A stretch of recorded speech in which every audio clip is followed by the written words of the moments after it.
Very good. Hi, how are you doing? Uh, I hope you're fine. Welcome to this year, and as part to my package this time round, of we're going to dig into the main issue, and this would involve looking deeply into the themes that are conveyed in this text, "Blossoms of the Savannah" by Henry Ole Kulet, and there are several themes. Yeah, there are several themes which are being depicted or being conveyed throughout the text. But among them is the theme of change. We have the theme of cultural conflict. We have the theme of chauvinism. And without going any further, I would straight away go into one of the themes that I've decided to talk about today, and it's just one of the very many themes that I'm going to be talking about. And I need you to brace yourself in a comfortable place, a book to write on, a notebook if you are close to a book, and a pen, hopefully. And let's go through this work together and see if we can manage any of the examiner's expectations. Because by the end of this particular session or this video session, I would expect that you have internalized something as part of the text is concerned. So, welcome. I just want to remind you that this is paper 3 work. It is entirely essay writing based on that compulsory text. But for this year's student, those who are about to sit for their ND exams, and with me is a question, an examinable one, an exam style question with an exam style sample response that is characterized rather to fit the expectations of the examiners, and I hope by the end of it will enlighten you or be able to shed light on it. So you'll be tested like this. Change is inevitable. Write giving explanations to this statement referring to the text "Blossoms of the Savannah." Change is inevitable. Write giving explanation to this statement referring to the text "Blossoms of the Savannah." Sample answer. Change refers to transition or transformation of characters or situations. Most of the changes in the novel "Blossoms of the Savannah" are caused by the erosion of the Ma culture as a result of its coming into contact with modern culture or civilization. This causes alienation in characters, and as a result they change. The Ole Kulet are forced by destiny rather, to relocate to Nasila after his retrenchment. This came as a thunderbolt at midday. That is, you can find that on page 7. The environment in Kailo's new home in Nasila is different from that in the urban home in Nakuru.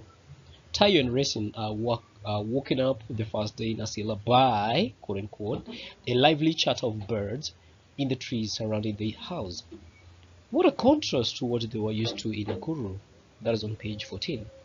In Nakuru, they were always woken up by hoots from matatus, touts, shouts, engine revving, and banging on vehicles.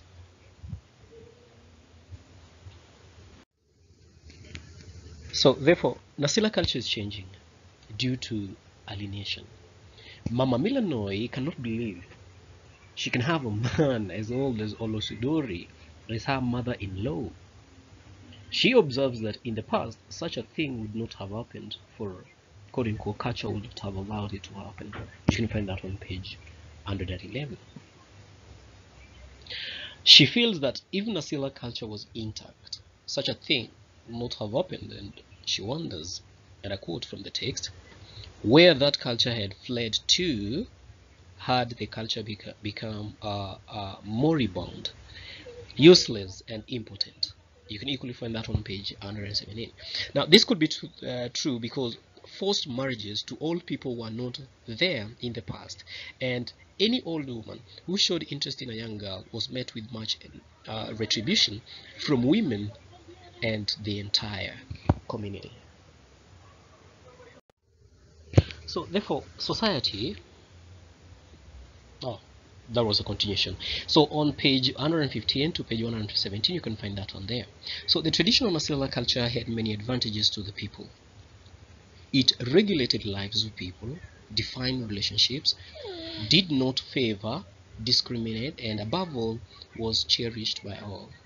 Sadly, according to Mama Milanoi, this culture was no more. It was defiled and polluted by the likes of Ole who had become mutable and contained deviant mutants that it could not regulate and which were above Nasila laws. Page 118. One of the causes of this great change in Nasila culture is education for Mama Milanoi. Goes on to observe that she had seen changes in her daughters. They had gone through a school system that intermingled them with children from other cultures.